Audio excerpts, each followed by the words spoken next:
Welcome to the show, Israel.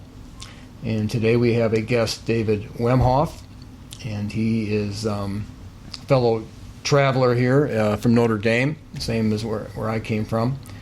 And this is the show, Israel, and the show tonight is not going to be directly on Israel, but I think the themes cover, because America saw itself as the new Israel, and it's played that stereotype pretty strong.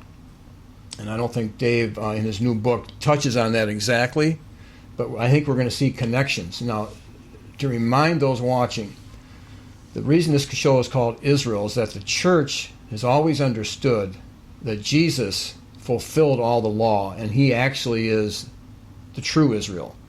He's the only one that pleased God, and everybody else has failed from Adam all the way down. And if you're grafted into Jesus Christ, then you become part of the true Israel, because the promises were to the house of Israel.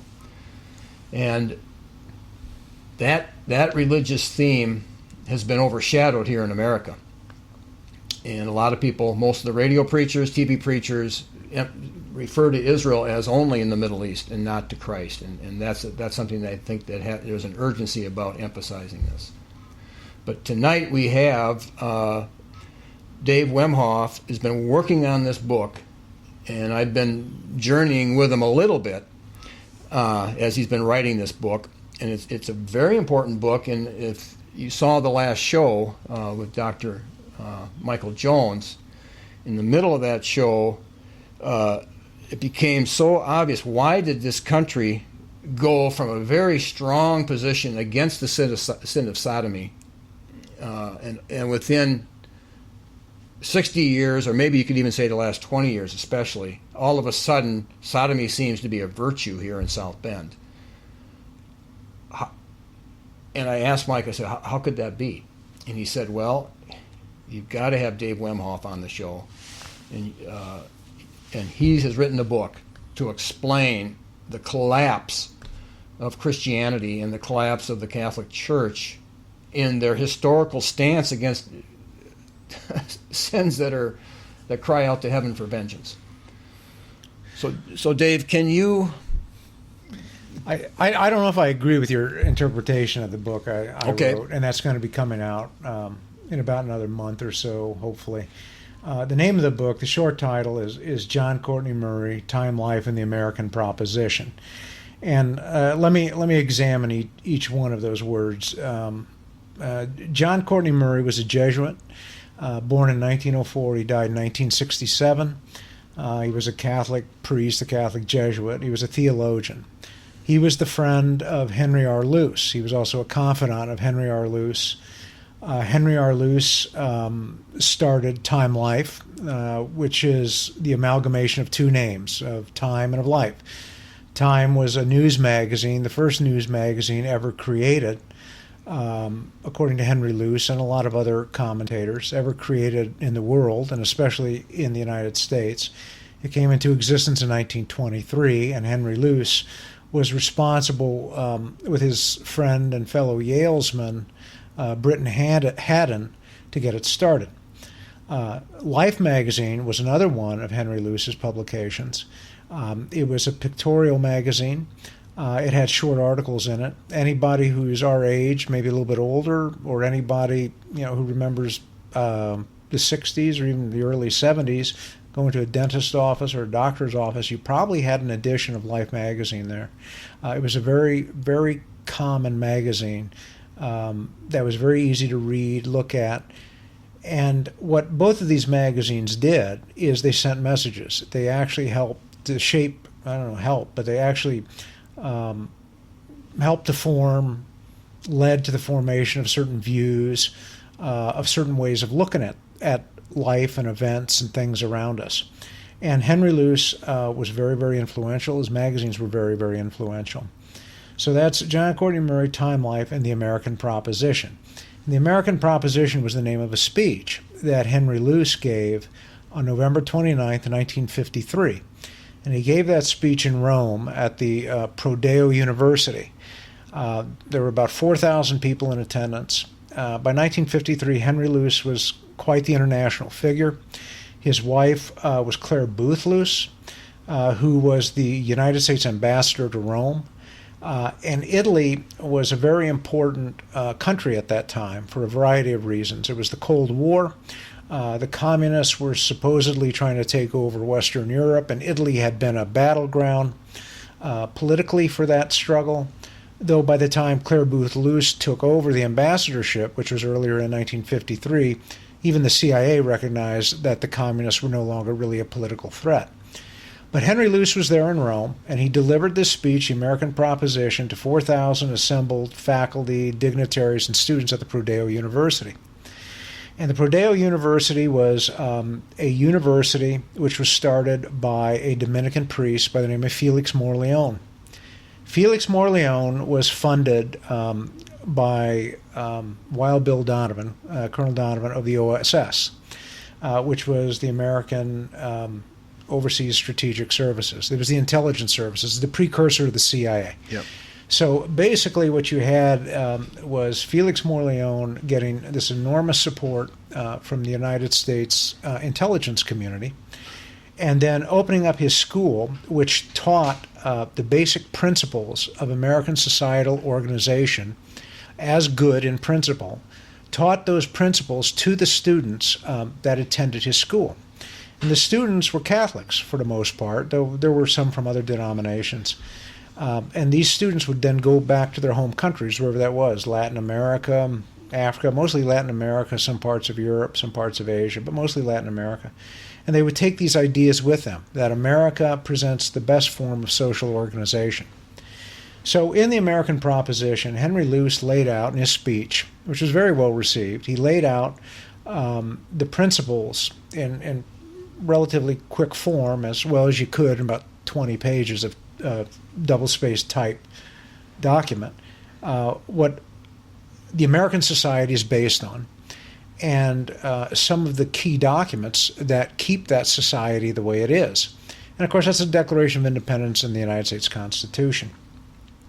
But I think that if you want to really boil it down to what is the essential element of the American society as far as its organization, I think what you have to conclude is that it was the elimination of any state church or of any state religion. The United States and the society, well, the United States was the first secular political entity ever to come about. It broke with over 5,000 years of recorded history. It broke with over 17 centuries of Christian history, where everybody, or a large number of people, knew of a God, Jesus and his Father, and the United States said, we're not going to recognize any deity, any God, and any religion as being fundamental to our political organization. And so that was very, very unique. And that is very important because the society's relationship to a deity or to some spiritual force is very important in dictating in a way how people will act and how they won't act. But also, too, when you don't have a state-established church, you also don't have a check on the government, because the founders spoke a lot about the government having checks and balances in it. You've got the executive, and you've got the legislative, and you've got the judiciary, and then you've got the two houses of the legislative, and you've got other checks and balances and limited powers and all that. But who checks the government? Well, the theory was that the people check the government. But that was the theory that started much of the society known as America and found its way into the Declaration of Independence and the Constitution. But anyways, Henry Luce presented the American Proposition. He had an assistant by the name of Charles Douglas Jackson. Charles Douglas, or C.D. Jackson, was one of the experts who helped to establish something called psychological warfare. Psychological warfare started to get its start in the early part of the 20th century, around the time of World War And it found favor with the likes of Ed Bernays and also Walter Lippmann. And Walter Lippmann was the mentor of Henry Luce. So Walter Lippmann helped Henry Luce to devise the news magazine and taught him how to use ideas and symbols and values and how to manipulate them. And Henry Luce did a lot of it on his own, too. C.D. Jackson took it a step further. And he helped to define the principles for psychological warfare and implement psychological warfare against target audiences. He alternated back between Time Inc., where he worked as one of Luce's chief lieutenants, and advising the U.S. government and coordinating with the CIA or the intelligence agencies, as the case may be. C.D. Jackson later said that the American proposition was probably the most effective tool that was employed by the United States and the Americans. And it had a big impact on the target populations, namely the Catholic populations. And what it taught the Catholics, or at least a certain strata of the Catholics, who then spread it among the Catholics, and what it taught the Catholic leadership, and the Catholic leadership came to accept, and I mean the clerics for the most part, and also the wealthy Catholic individuals, and the well-heeled and the successful Catholics. What it taught them was that America is good in principle. And so what you have is a system which is where you don't have a state-established church or state religion, and this allows then the society really to be run or to be controlled, if you will, by powerful private interests. I'm going to interject just something on your Time, that Luce owned Time and Fortune and Sports Illustrated. That's right. My mom gave me a story when she was in Madison that the Time correspondent came to Madison, and she was designated to show her around campus for a day. And when the article came out, she just couldn't believe it. It was not what she expected at all, and it was like propaganda in her mind, and that kind of fits in that they had another agenda. Yes, I think that other agenda became clear, especially at Vatican II, because Time was there at Vatican II. However, before Vatican II, my book recounts how a number of Catholic theologians in the United States noted that Time just wasn't getting their story right, whether it was about the events that were going on or what the reality of Catholic doctrine was. And they didn't seem to think it was a nefarious purpose, but they knew that it was having a major impact on the Catholics in America. Mm-hmm. And if something has an impact in America after World War II during the Cold War, it's going to affect the entire world. Because at the time, during the Cold War, as some of the listeners and viewers may or may not know, there were two giant blocs. One was the Soviet Union, the other one was led by the United States. So you either, communist with the Soviets, and there was a big Red Scare during that period, or you with the Americans and freedom. And everybody wanted to be with the Americans and freedom. The Americans seemed to have the ideal society. There was a lot of plenty. You could practice your religion. You could go to church. It seemed like a very benign place to live in, and you had accommodated everyone's beliefs, and everyone had a sort of homogeneity in their views, anyways. So it seemed rather benign. It seemed rather good, and so what these Catholic theologians noted is that this was starting to affect the way that Catholics were viewing Catholic doctrine. By the time I got to Vatican II, Time had its people on the ground. One was Robert Blair Kaiser. I interviewed him. He is deceased as of April of this year. He died on April 2nd. And then they had another reporter there by the name of Michael Novak. And Michael Novak is, I believe he's in his 80s now, and he's still writing. And he's still an apologist for the powers of the world. But both of them were there reporting. Kaiser was there the first 2 years, Novak the last 2 years. And Kaiser told me, I can't remember the quote exactly, but he said that we were told to take sides there.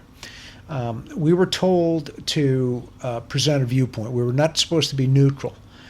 And And he said very clearly that he met John Courtney Murray, who was a very close friend and confidant of Luce. And by the way, I found out that John Courtney Murray did in fact write Luce's speech, The American Proposition.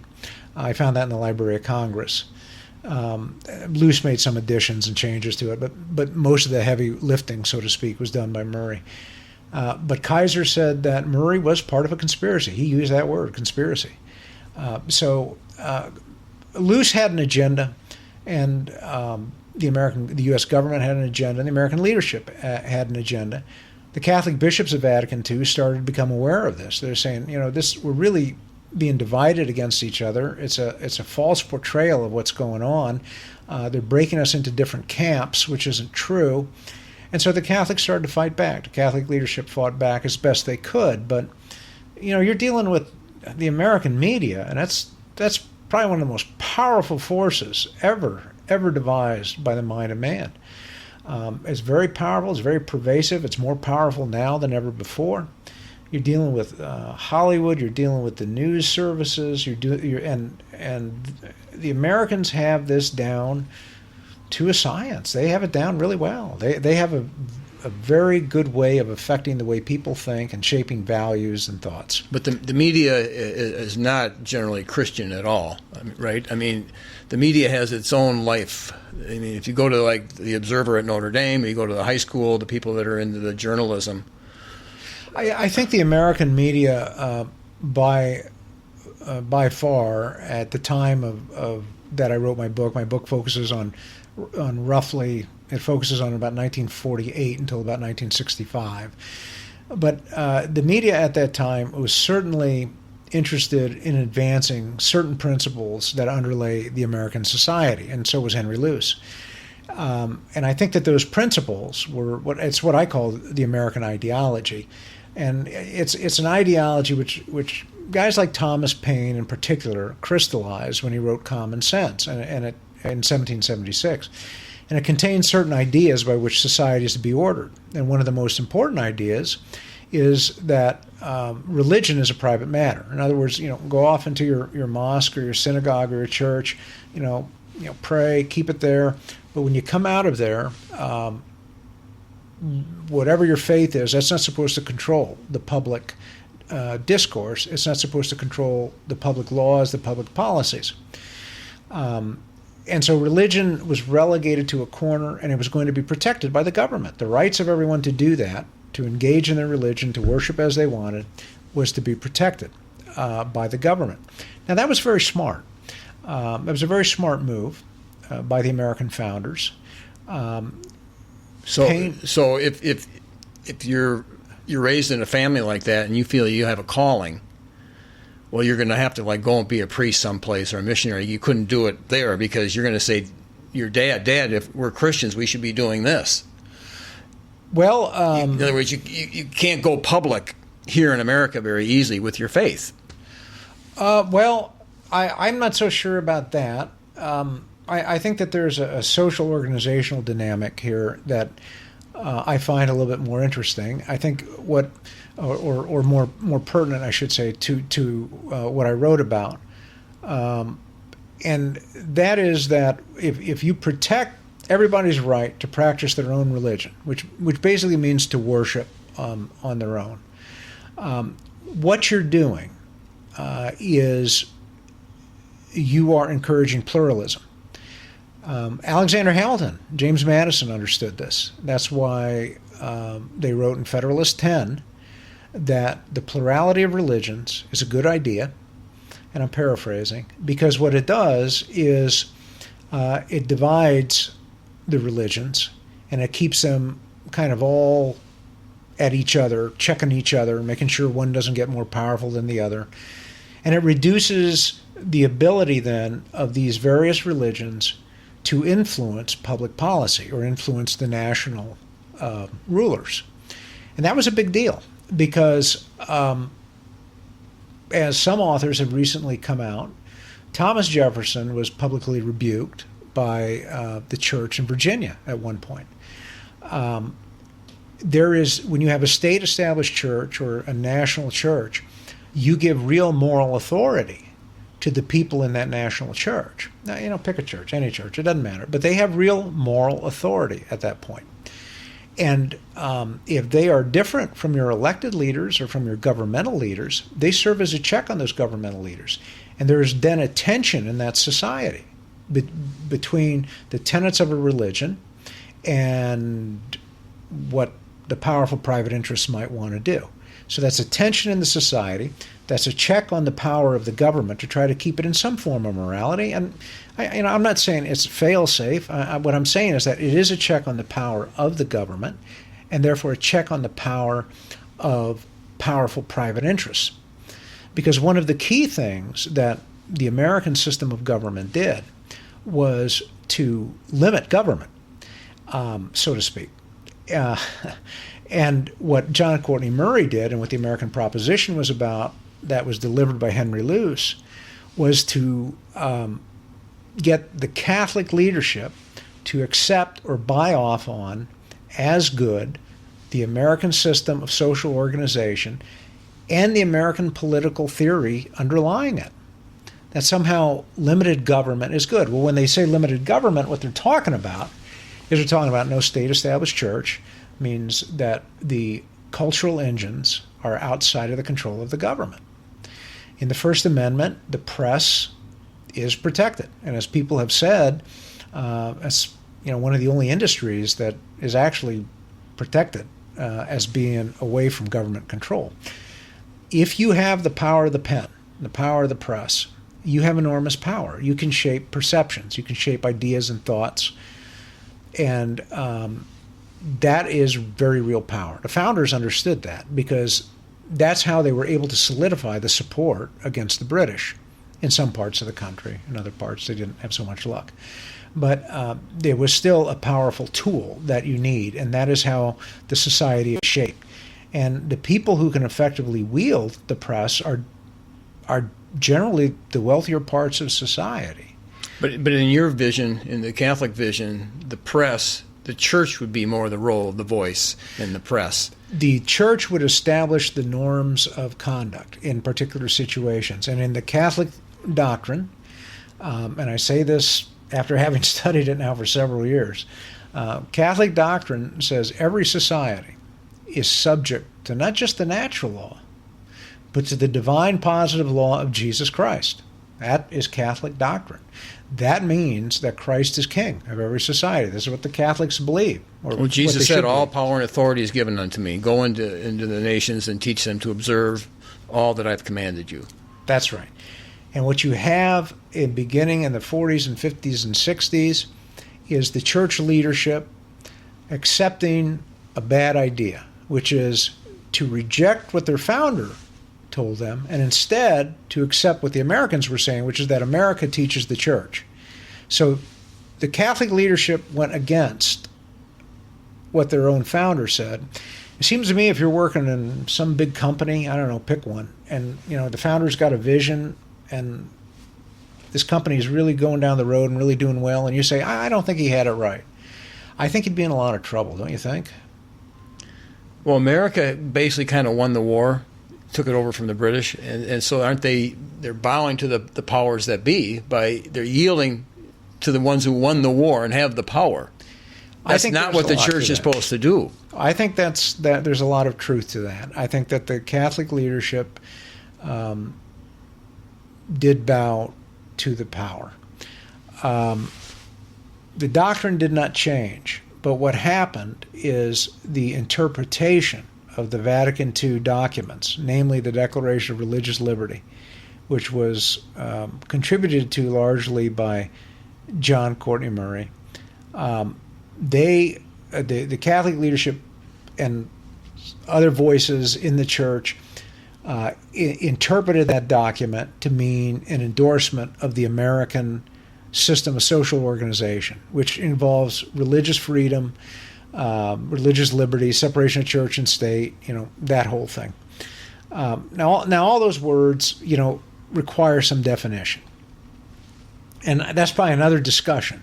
But the Catholic leadership, in large measure, came to accept what is called the Americanist view of those documents, of the Declaration of Religious Liberty, which says America knows better than the church, that you have to have separation of church and state. Everybody can go into their little corners, their mosques and their synagogues and their churches, and do what they want to do. But when they come out into the public square, we're going to be ruled by the mind of man without God's help. We'll invoke God in a general way so everybody kind of feels, at home.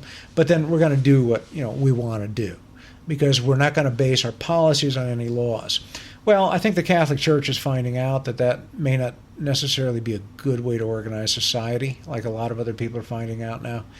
But in any event, that is, I think, the situation. One of the guys who developed along with the work Henry Luce was doing, through the course of his magazines and through his company, he was also doing that work in conjunction, as I said earlier, with C.D. Jackson, who's working with the U.S. intelligence agencies. And one of the more important agencies in the United States government in the 1950s was something called the Psychological Strategy Board. It later became the Operations Coordinating Board, OCB. It went from PSB to OCB, and then under Kennedy, its functions were assumed, I think, into the NSA. So you got a real alphabet soup here. But anyway, what the PSB and the OCB did was to develop a doctrinal warfare program, or an ideological warfare program. And the American proposition fit into that perfectly. When you say doctrinal warfare, you're talking about doctrine. That means a warfare to get people to change their beliefs? Or what? Exactly. That is warfare to get them to think differently, to accept as good in principle the American foundational principles. I've gone through the documents that are now declassified.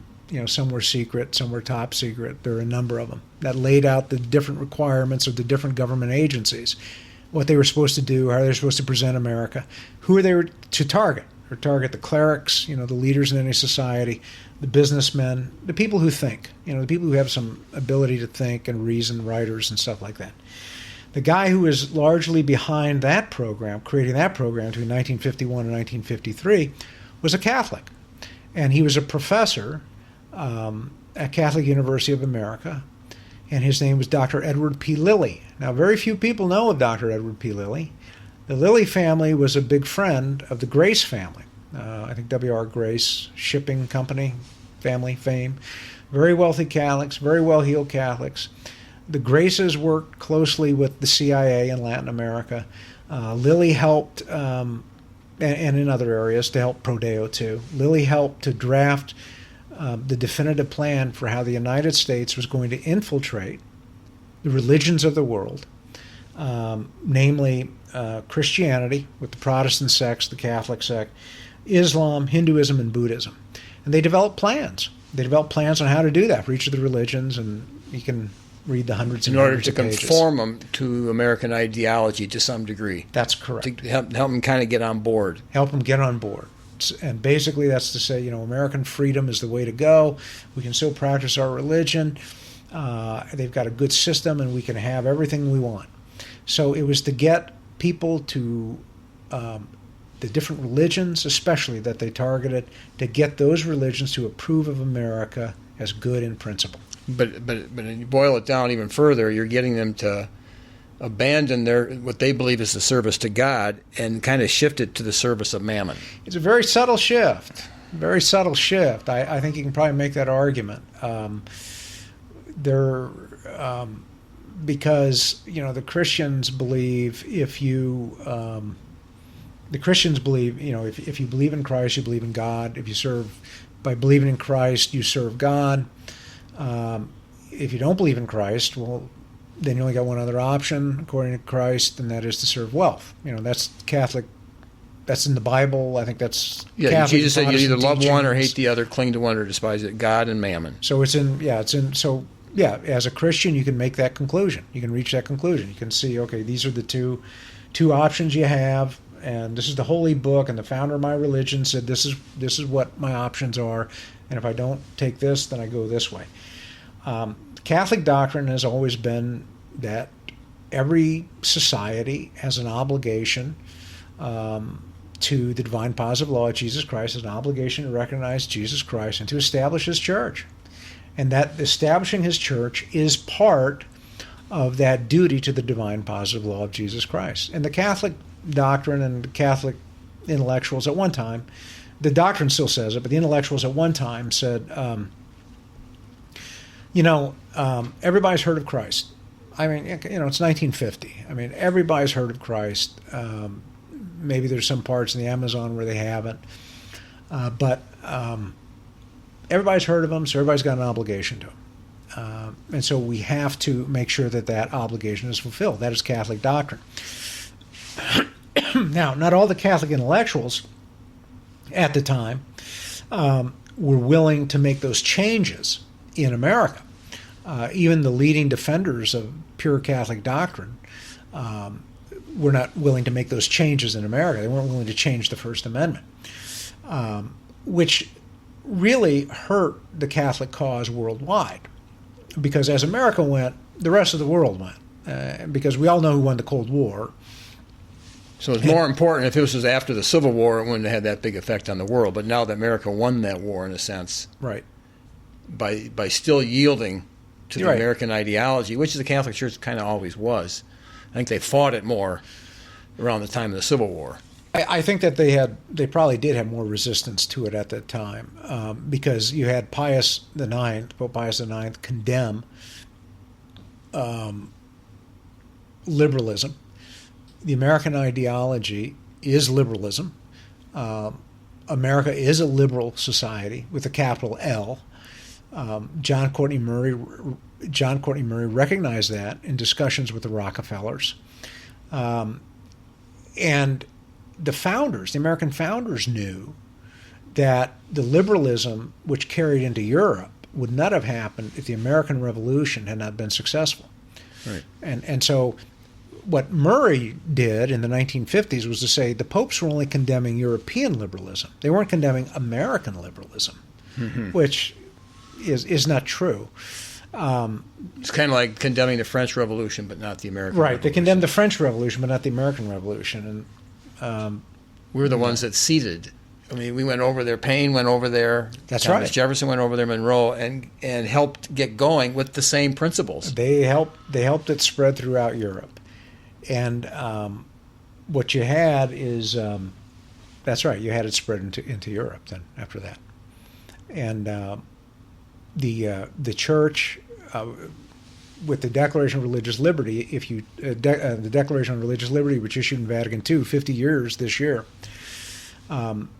it's a document which you have to read through the eyes of the Catholic tradition, because the Catholics say that they can't publish documents from ecumenical councils which go against the faith from before or contradict the faith from before.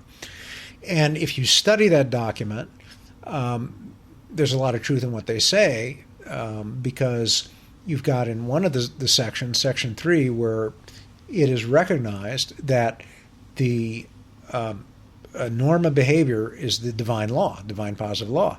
But what's most important is in the document, it says, this document applies to everybody, to all societies. So right away, what you've got now, the Americans and John Courtney Murray thought they were going to go in there, they want to change church doctrine and make America the ideal. The reality is that what happened is the document actually removed all doubt as to what the teachings of the popes against liberalism and as to who the teachings of the popes against liberalism applied. They applied to the Americans too.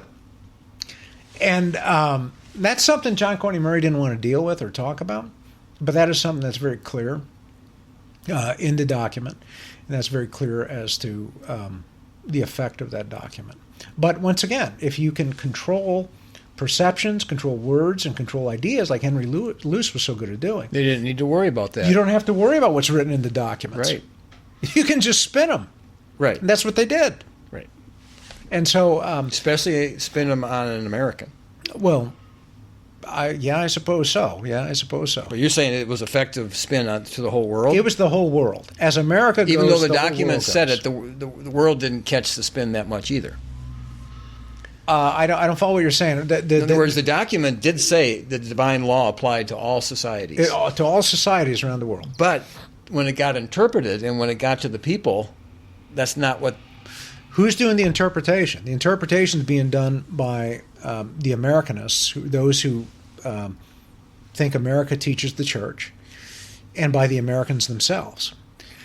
And the church theologians and many of the clerics, many of the wealthy private Catholics who are in close touch with the clerics on a regular basis because of their wealth, accepted the American or the Americanist definition of the document because it helped them. It helped them to advance and move into society and move up in society. It didn't hold them back because Paul Blanchard said, this church and state doctrine of the church has to change, where the church has got to be established. So the Catholic leadership bought into this. They accepted it. As far as I can tell, they still do in large measure, that America is the ideal, and that's why you hear so much talk about religious freedom, though that is also another discussion because there's some nuances on that. But what the Americans saw and what Henry Luce saw was that the church could be used to spread American ideas. And that was the significance because there's a Catholic church of the psychological there's a Catholic warfare. church in every town around the world, practically. Exactly. The Catholic Church is in just about every country, almost every province, in every town. In one of the presidential libraries, the Dwight Eisenhower Library, right across the street, it's a Catholic church. So the Catholic Church has a presence everywhere. It's just this huge circulatory system.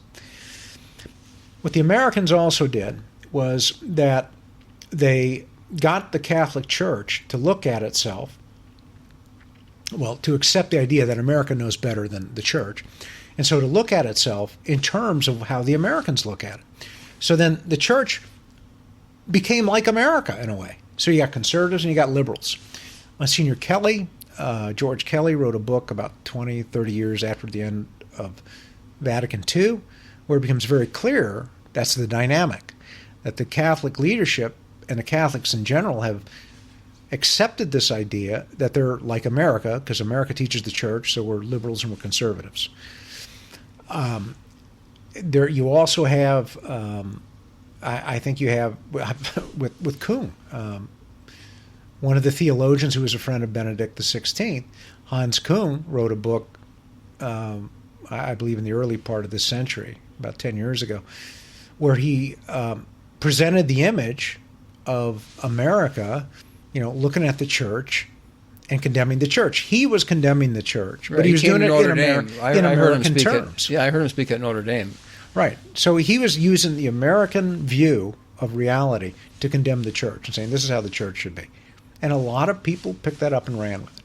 So what you have a basic idea that's been inserted into the church and still there, and it was cloaked under this idea of how do you interpret religious freedom? What is religious liberty? This basic idea is that America teaches the church. So whatever comes out of the private boardrooms of Hollywood, or the private boardrooms of New York, or Academe, or Washington, D.C., that must be right. They must be right. Jumping ahead. Yep. Okay. On the show with Mike Jones, which the prior show, Mike said you got to have Dave Wemhoff on the show to explain.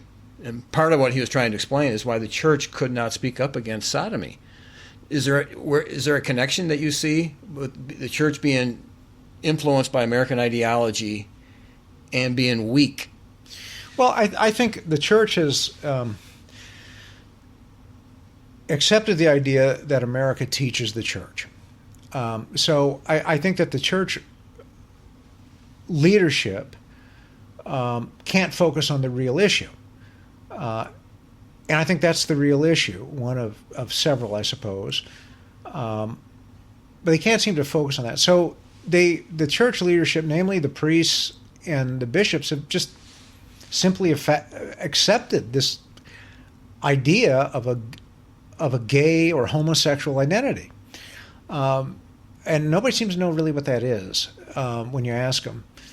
They just know it when they see it. So that means they can't define it, so they don't really know what it is. And once again, these are my observations, but I don't think that the church has dealt with that issue and try to refute this identity, because it has accepted from America, the American cultural powers, which are in private hands, and that powerful private hands of financial interests who want to break down barriers to open markets and to control better.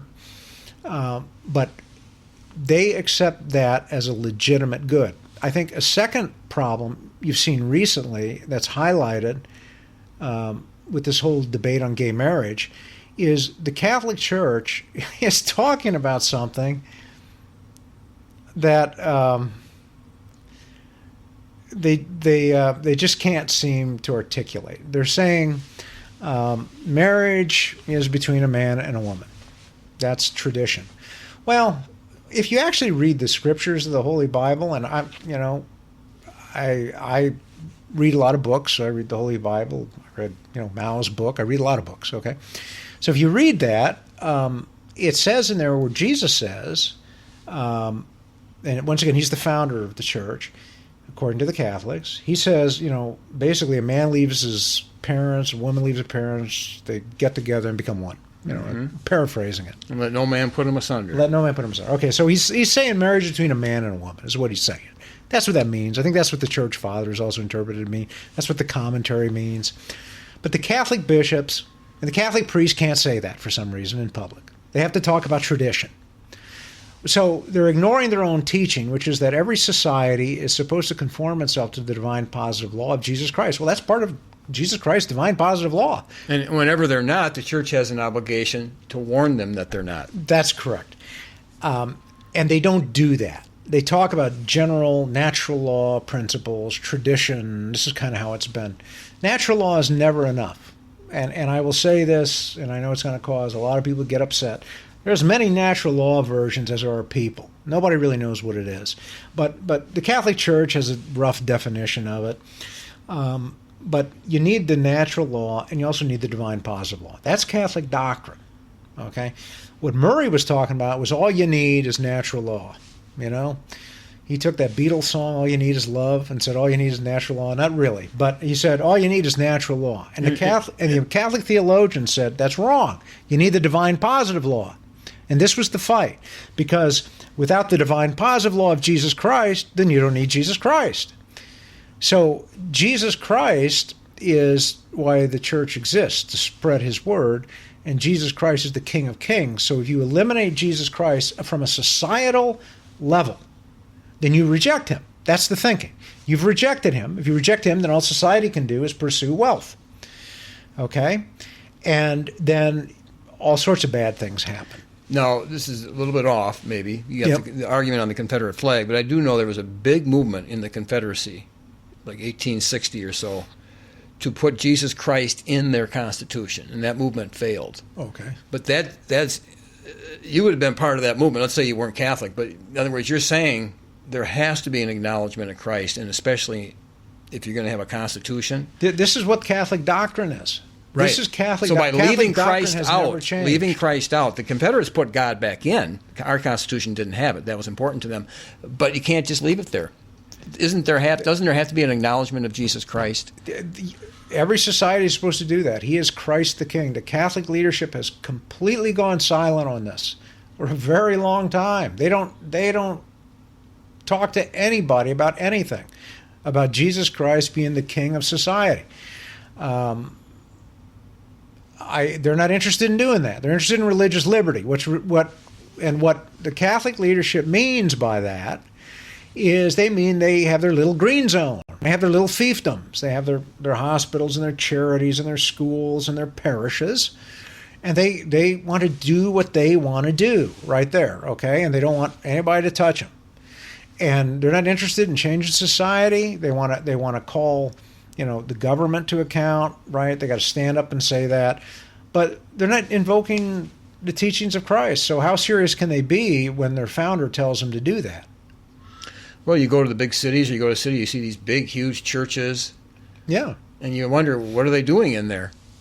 Well, I mean, I don't you know. don't seem like they're out penetrating the culture. I mean, that's the impression you get. No, they're not penetrating the culture. Catholics who talk about establishing the Catholic faith are rejected as the religion of a society, or establishing a church, a Catholic church as the church of the society, and basing the public policy on the Catholic religion. You don't get far if you espouse that. You're not allowed to do that. Paul Blanchard made sure of that. Paul Blanchard was tied in with the powerful interests in America at the time, powerful, mainstream Protestant groups at the time, but the mainstream Protestant groups were tied in to the John Foster Dulleses and the Wall Street crowd, okay? Because there was a big move for ecumenism that John Foster Dulles and John Courtney Murray were part of.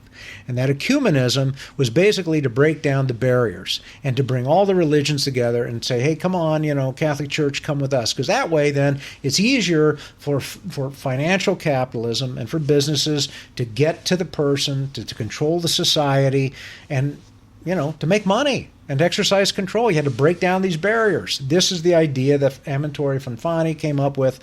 He was an Italian statesman, an Italian professor, and a Catholic at the same time, back in the 1930s. This is what he explained. This was one of the dynamics of history that he explained.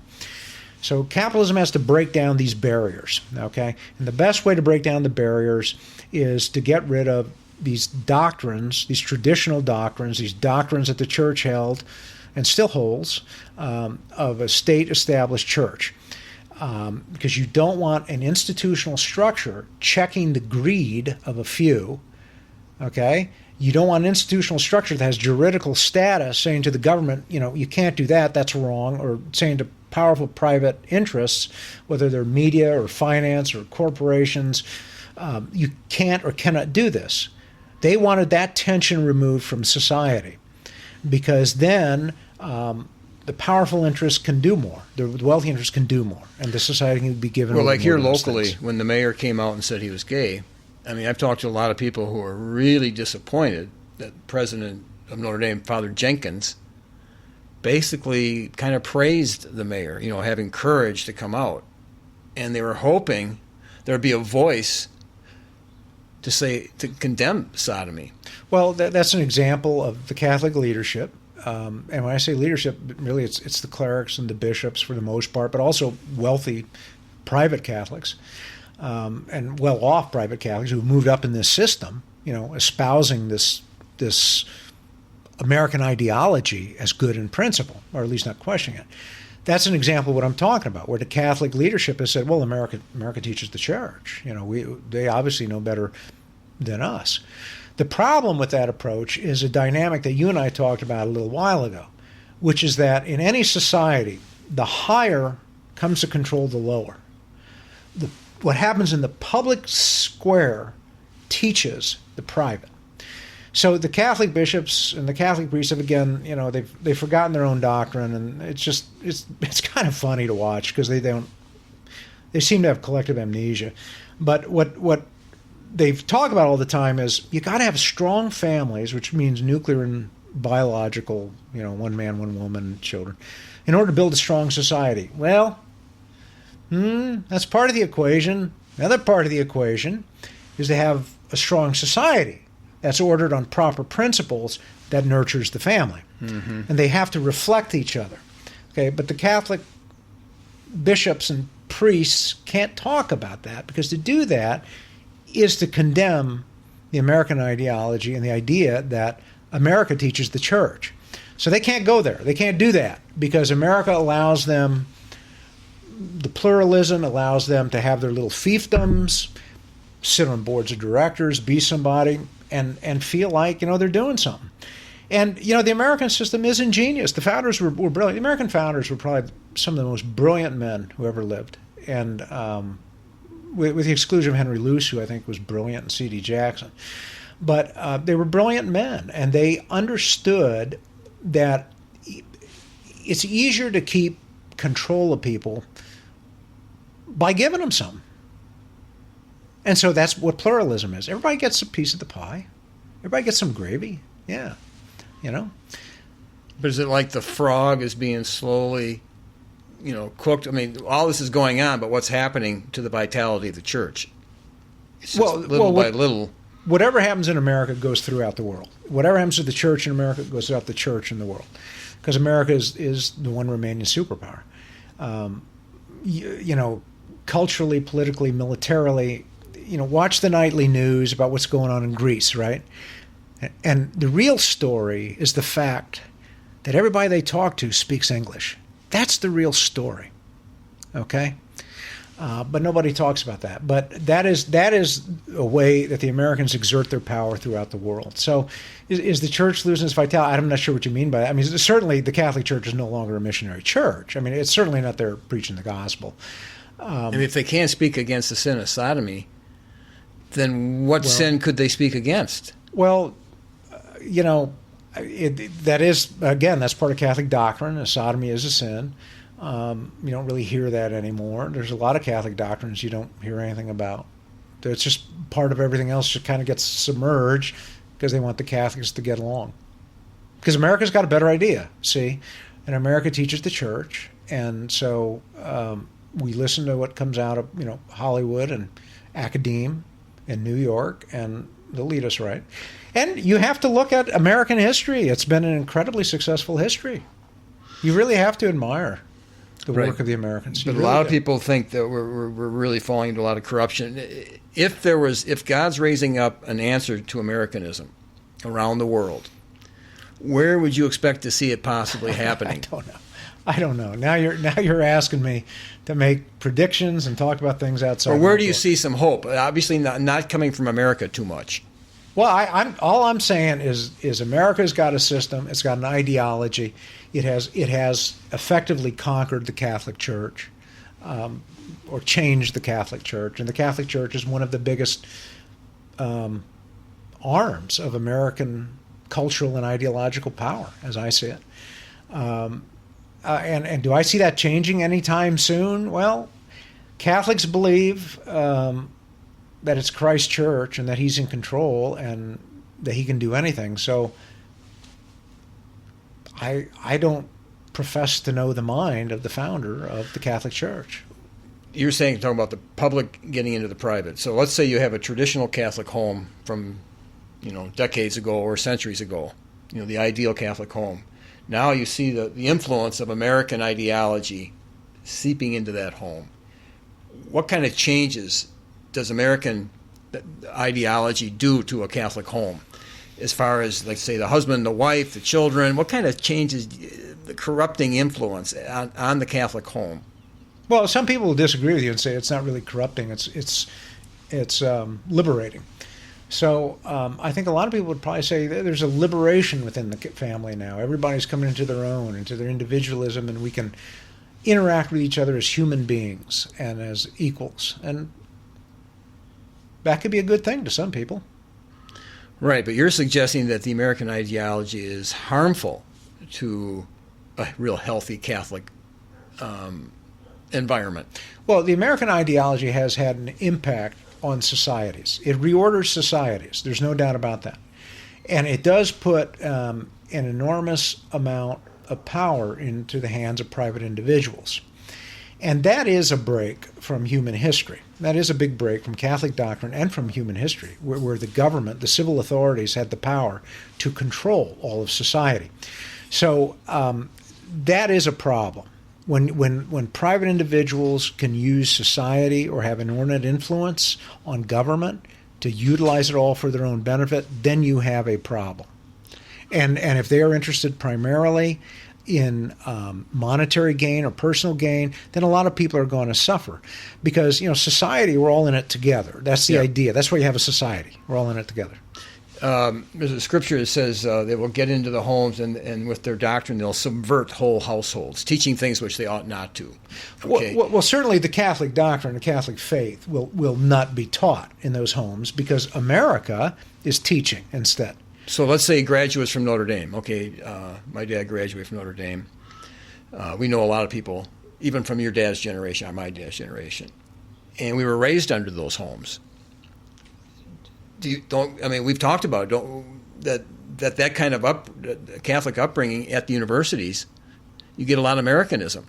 and you're raised under that influence. Yeah, you're told that America teaches the church. That's right. So how does America teach? Well, it teaches through the movies and through the music, through academia, through the media. That's how it does it.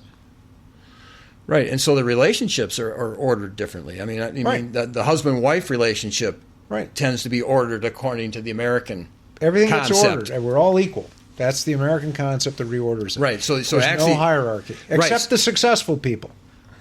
Those with the money and the power and the influence. Now, they're the real hierarchy. right, And their right. children can advance because of them. But generally, with this idea that we're dedicated to the proposition, I use that all things are equal. So, like the husband and wife are going to be tending toward mutual submission.